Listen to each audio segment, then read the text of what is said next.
There are some stories that show just how closely related everything in the universe is. So much so that two seemingly completely different concepts and sciences can often cross paths and directly interfere with one another in a way that almost looks like magic, as if there is some mysterious force out and about that we superficially cannot observe or even quantify the degree to which it even makes sense. Well, a PC manufacturer discovered a huge problem.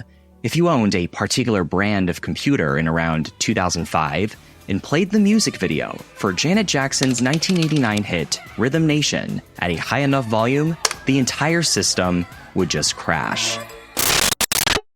Not only that, but other computers nearby would also crash, as long as the song kept playing within the right vicinity. This was an issue that particularly affected laptops with a certain kind of hard drive. Luckily, this was not something that had become a known widespread issue. There wasn't a Janet Jackson pandemic among computers in the 2000s, outside of maybe a handful of people at that time. It first came to public light in around 2022 in an article by Microsoft software engineer Raymond Chen. It is unclear how this issue was discovered, but it was likely the result of a group of developers listening to music while working in the lab, and that song just happened to come on, which caused all the havoc to occur. There is something about this song, and only this song, that is triggering these machines. But the question is, why? Do some computers just really not like Janet Jackson? The answer is actually much simpler than you might think. It really all boils down to the nature of how computers operate. But that is where things start to get gray. Obviously, Janet Jackson is not Mr. Robot. She didn't create a song in 1989 just so she could interfere with computers 15 years later. I mean, I don't know, maybe she did. This was clearly some crazy coincidence. But if Janet Jackson could do it accidentally, could someone do it intentionally? Could we, in the future, see cyber attacks where perpetrators create music and songs akin to Rhythm Nation and broadcast them out to destroy thousands of machines? It's a lot to unpack. But first, we need to understand a little bit of music theory and why songs are often structured the way that they are. If you knew Peggy Sue, then you'd know why I feel blue without Peggy. My Peggy Sue. What did you think? Simon? It's the way you look that's putting us off. Gosh, I love Buddy Holly. Not the Weezer song, you millennial goober. This Buddy Holly, the original. One of the many founding fathers of rock and roll. Fantastic book, by the way. The song you just heard was Peggy Sue from 1957. But what's interesting about Buddy Holly is that almost all of his songs are made up of only 3 chords. A, D, and E.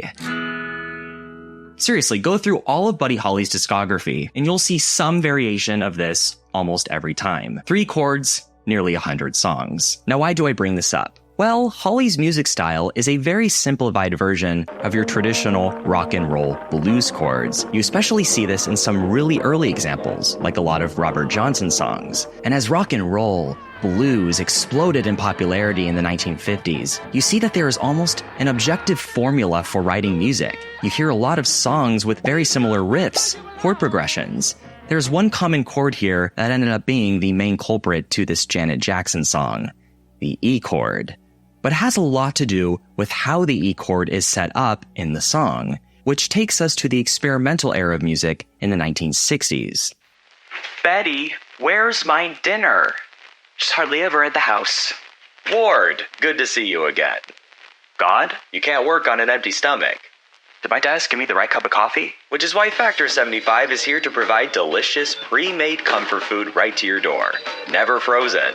Never frozen? So it's like the automat, but in your own home? That's right, Ward. We all know life gets busy outside of the kitchen, like having drinks at the office or weekly dinners with the secretary, or business, of course. Take the load off with a fresh, nutritious treat that's ready to eat in just 2 minutes. It's so weird. I think there's some kind of skunk infestation in my house, but I don't find myself repulsed by it. In fact, I find myself hungry all the time. Factor 75 also comes with a variety of options, offering up to 35 wholesome meals each week, including vegetarian, vegan, and keto options. So you can always comfortably find something that fits your diet. Groovy. Love grows where my rosemary goes. This food is quite the gas. It's a bit unconventional from the meals of yesteryear. but I love the vibrations. Why, it's fun for the whole family. Right behind you, Father. Right behind you, Father. I got the latest Love and Spoonful album, and some band called The Shags. It's a little weird. We just did some grass, so we figured we'd take our factor meals and go listen to some records. Did grass? So that's why Mr. Simpson's lawn has been looking fine as of late. You kids work too hard. Yeah, we're gonna drop acid upstairs. Great! Head to factor75.com or click the link below and use NationSquid50 to get 50% off your first Factor box and 20% off your next month of orders. That's code NationSquid50 at factor75.com to get 50% off your first box, plus 20% off your next month of orders. God only knows where I'd be without Factor 75. It's the real thing. The wrong ad. In the 60s, you see rock and roll, R&B branch out into a bunch of different sister genres: garage rock, psychedelic rock, sunshine pop, and most importantly, funk. This was a derivation of the Motown sound, soul music that was already popular at the time. But funk takes quite a unique approach. It focuses on a rather unappreciated instrument, the bass. As they say, the bass is like the onion of music. You probably wouldn't enjoy it on its own, but you'd probably miss it if it wasn't there. But funk makes the viewer enjoy the bass, makes it the main character.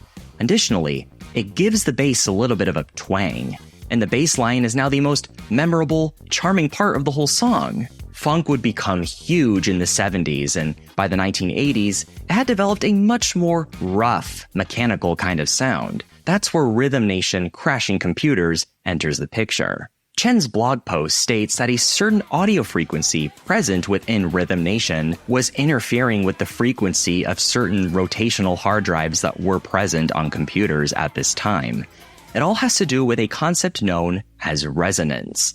Basically, resonance is when an object vibrates at a specific frequency. Every object has a different frequency depending on their mass, thickness, etc. It's why every string on a guitar sounds different, because they each vibrate in a different way when you pluck them, because they each have different properties. This is called a resonant frequency. Essentially, a very efficient way to transfer energy to another object is to exert energy that matches that object's resonant frequency. Picture yourself on a swing set. The way you get yourself to swing really high is by swinging your legs back and forth in a speed and fashion that is gradual. If you just swing your legs super aggressively, not much is going to happen. It needs to feel natural. And the reason it feels natural is because you're moving in sync with the swing set's resonant frequency. Another example is a microwave. Microwaves are tuned to match the resonant frequencies of the water molecules in your food.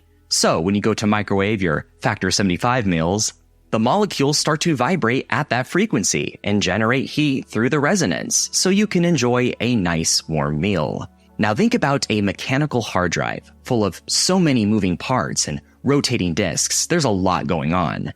And sound is another form of energy. So there was some sound in this Janet Jackson song that matched the resonant frequencies of a specific brand of 5400 RPM hard drives on laptops from a major computer manufacturer. Just like how a loud enough pitch can break a wine glass, when this song is played at a great enough volume, it produces enough vibrations within this matched frequency to throw off the mechanics of the hard drive, giving you a nasty blue screen. What is believed to be the main culprit of this crash is, sure enough, the bass line. And this bass line contains a prominent E chord that hits close to the resonance frequency that these hard drives are estimated to have. But being close to a frequency is not enough. So how is this interference even happening? Well, Adam Neely did a full breakdown of the song and deep dived into this specific issue, and he provides an explanation that does make a lot of sense. He talks about a concept called varispeed, also known as pitch control. Some radio stations, television programs, CD players, and even turntables will intentionally play a song at a slightly faster speed. There's a couple of reasons for this, both aesthetic and practical. The main reason, as Neely points out, higher pitch music just sounds more exciting. It really adds the rock to rock. Look at this example. Here is the original master of a classic rock and roll song. Should've heard those knocked out jailbirds sing that rock. And the varispeed version. Should've heard those knocked out jailbirds sing that rock. it is more exhilarating. This is actually a big reason why people say that vinyl sounds better. It's not just a hipster thing. Many of these turntables are already programmed to play songs slightly faster, including my own.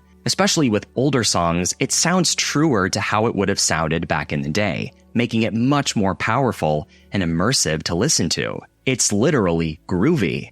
A less important but practical reason for doing this would also be for saving time. If a radio station has to follow a certain schedule, slightly speeding up a song could help. Yeah, it would only save a couple of seconds, but after multiple songs in an hour, this does add up. It's a very subtle change, just enough for you to still recognize the song, yet get more excited about it. Otherwise, you would end up with something that sounds like my Alvin and the Chipmunks Beatles album. I got it at a flea market in Joshua Tree, California. Don't ask. So basically, Janet Jackson's Rhythm Nation was slightly sped up for this effect, which brought that E chord's frequency slightly up to just so happen to match the frequency of certain hard drives back in 2005, in some sort of cosmic coincidence. So what does this mean? If I play Rhythm Nation near my computer, will it explode? No, you are not in any danger, because this situation does get a little bit more complicated. First off, virtually all computers nowadays run on SSDs, not HDDs. SSDs store data through flash memory, whereas HDDs store data through magnetic disks. And because of this, resonance does not have the same kind of effect. We are essentially talking about mechanical energy and electrical energy, so the behavior is different. There is a video online of a group of people testing this out, where they play the song and put laptops near the screen, and sure enough, it powers off. But the weird thing is that these laptops look way too new for 2005, and they look way too thin for 2005. Definitely too thin for a mechanical hard drive. If this was a flash storage device, this wouldn't make any sense. And the machines are running Windows 11, so they're definitely not from that long ago. I'm not saying that this video is fake, just that from my current knowledge of the situation, these computers should have been fine. But if there is something I am missing or not fully understanding here, feel free to let me know in the comments. It's also important to note that something like this also needs to be set up in a really controlled environment. Just having that song play is not enough. It needs to be loud and play a long time. Just like how singing a high-pitched note in front of a wine glass takes a lot of noise and time for it to actually break, it needs to be forceful. It's actually been argued by some people that you also need really good speakers in order to successfully pull this off, and that your average computer speakers is not enough. In fact, I decided to try this for myself. I did have a laptop laying around that was in fact from 2005, but I have absolutely no idea if it has the hard drive that is susceptible to this bug. So I wasn't holding my breath on anything to happen. I played it multiple times with the volume very loud and speakers close by, and sure enough, nothing happened. Looks like you haven't been struck by a smooth criminal. I know it's Michael, not Janet. Shut up. It's also possible there were a ton of other variables involved, like the background noise in my house. It makes sense why this was something allegedly discovered in a laboratory. They had the means and resources to create a setup like this, intentional or not. It somewhat reminds me of the whole bad BIOS story. I have made a video about that. It is an urban legend that there is a virus out there that can be transmitted as sound through speakers from one computer to another. However, this virus allegedly affects the motherboard, not the hard drive.